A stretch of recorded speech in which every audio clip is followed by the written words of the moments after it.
D'après la Cour des comptes, les impôts doivent chaque année aux Israéliens 4 milliards de shekels. Pour savoir si vous faites partie de ces bienheureux, je vais vous expliquer comment simplement vous pouvez savoir si vous en faites partie.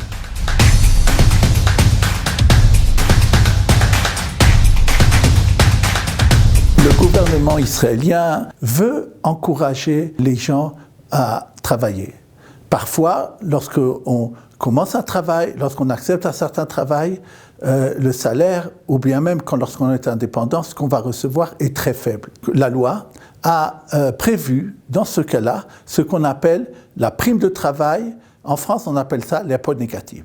C'est-à-dire, même si quelqu'un ne travaille que quelques heures par mois et obtient un salaire très très faible et même est déclaré à la sécurité sociale, ce qu'on appelle en hébreu le bitoach laoumi. Il aura le droit à un complément de la part de l'État. Toute personne qui pense qu'il a un salaire peu important, ou encore une fois, même s'il est indépendant, qu'il n'hésite pas à vérifier s'il peut profiter de cet impôt négatif, de cette prime de travail. Les impôts ont fait une très grande publicité cette année parce qu'ils se sont rendus compte qu'il y a beaucoup de gens qui auraient le droit à cet impôt négatif, à cette prime de travail, et ne viennent pas le demander. Les impôts ont fait un site. Lorsqu'on rentre dans ce site, il y a une flèche où il y a marqué en hébreu « Bdikat zechiotecha », c'est-à-dire « vérifie simplement si tu as le droit ou pas ». Il y a des questions extrêmement simples à remplir.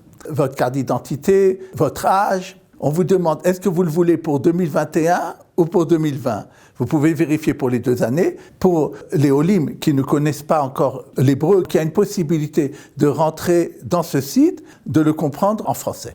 Maintenant, si vous avez bien rempli ces 4 questions très simples à remplir, vous avez un écran qui vous dit « Voilà, vous avez le droit à temps et temps ». Alors c'est déjà une bonne surprise.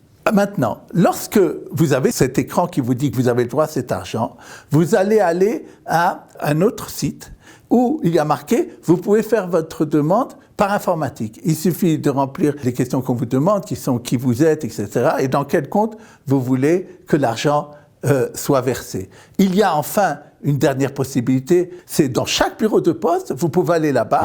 N'oubliez pas d'amener votre chéquier au bureau de poste pour qu'il puisse voir un papier officiel pour pouvoir verser l'argent dans le compte justement de ce chéquier que vous avez apporté.